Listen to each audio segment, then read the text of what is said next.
Entrant en el bloc d'autoritzacions, podreu veure-les un cop gestionades. Aneu a Gestió, Autoritzacions. Navegueu per les carpetes i seleccioneu una autorització. A la columna Accions, cliqueu Llistat de peticions.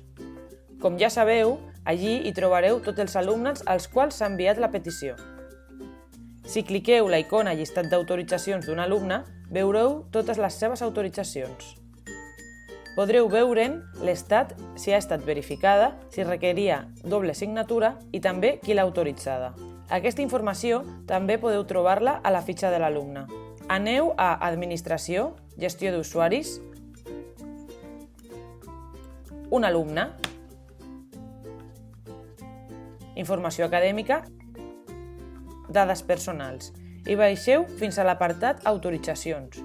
Veureu les autoritzacions de l'alumne amb el seu nom, on està situada i la data límit d'entrega. També podeu consultar l'estat de la petició, veure si el centre l'ha verificada i si n'hi ha, descarregar-vos el document que s'ha enviat a les famílies i el que aquestes han retornat.